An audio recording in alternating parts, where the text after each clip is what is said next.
Horses out as they battle for the 2024 Piracom First Leg Triple Crown Stakes Race. Worshipful Master has to begin.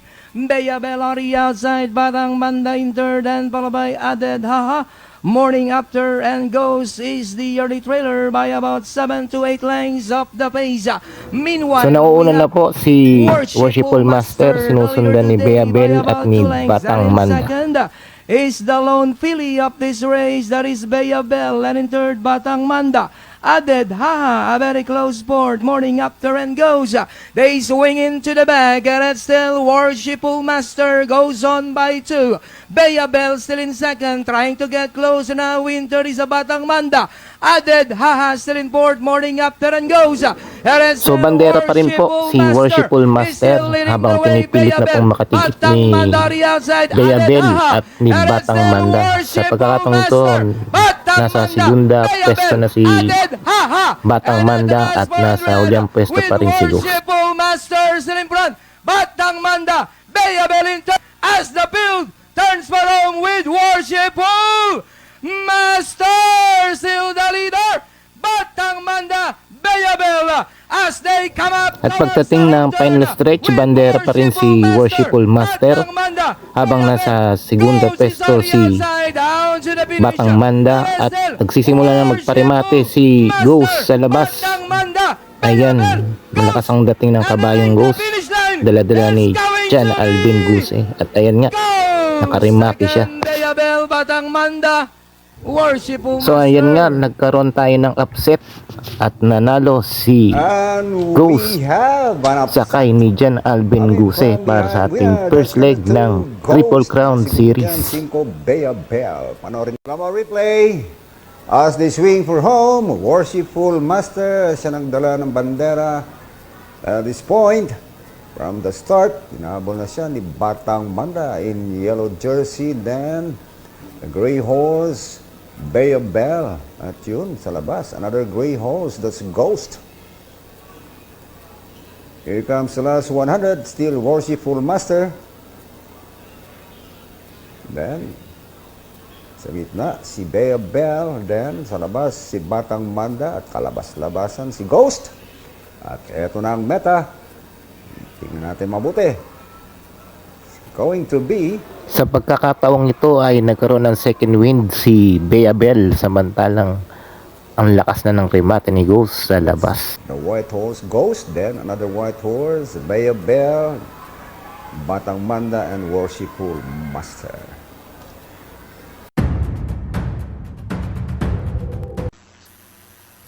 Horses out for the 2024 Piracom second leg Triple Crown Stakes Race. Worshipful Master gets away immediately.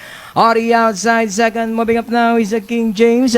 And down on the inside third, Bea Bel. Batang Manda comes next. Morning After in fifth. Alongside 6, Added Haha Goes. Racing third last, that's the first leg winner. Then followed by High Dollar, and Authentication is running up the tail of the field. Into the So magandang labas ni Worshipful Master at nakuha niya agad ang bandera. Samantalang si Bea Bel naman ay sumunod lang para sa pangalawang pwesto. A very close sport is Batang Manda. Morning After comes next. Added Haha Goes alongside High Dollar, and trailing the group still is Authentication. Inside the half mile, let it still Worshipful Master. Moving up now on the outside is a Bea Bel. And in third, Batang Manda. King James in fourth, Morning After. But Worshipful Master refuses to give up by half a length. Bea Bel on the outside, Batang Manda. King James, Morning After. Worshipful Master still in front. Bea Bel now coming closer. Nagsisimula ng galawin ni JB Hernandez si Bea Bel para makuha ang unang pwesto. Samantalang si Batang Manda naman na nasa pangatlong pwesto ay nagsisimula na rin pumasok sa balya. Three runners fighting it out for the leader. Bea Bel, Worshipful Master, Batang Manda, moving up. High Dollar on the outside as the field. At pagdating ng home stretch, pukpukan pa rin ang dalawa, si Worshipful Master at si Bea Bel, samantalang nagpaparimate sa labas ang kabayang si Ghost. It's now Bea Bel entering the finish line. Second leg belongs to Goes! At nakabawi si Bayabel para sa second leg ng Triple Crown sakay ni JB Hernandez. Nagkatalo What an lang exciting finish ng para dito bahagya sa ating second leg laban Triple kay Crown Stakes Ghost. race. Mukhang close finish tayo dito talaga kay Bayabel at Ghost. Panoorin na natin agad ang ating instant replay. Race number 4. Dala nga ng bandera yung Worshipful Master hanggang dyan sa may last 400. At yan, pakuha na ng unahan dyan. Bayabel, tabing baya. That is Batang Manda. At yan, kung makikita nyo, si Ghost, nasa kalabas-labasan pa ito. Come from behind. We're at this point, at the top of the stretch. Now ahead, Bayabel over Worshipful Master, tabing bala, si Ghost. Pakuha na ng tersero pwesto dyan. At nandyan pa si High Dollar. At dyan, sa may pagsapit ng pinaka-eksatong last 100 meters, nasa una na Bayabel. And here's the charge coming from Ghost. Tingnan nyo, bayang karerista ha. Photo tayo dito for first and fourth.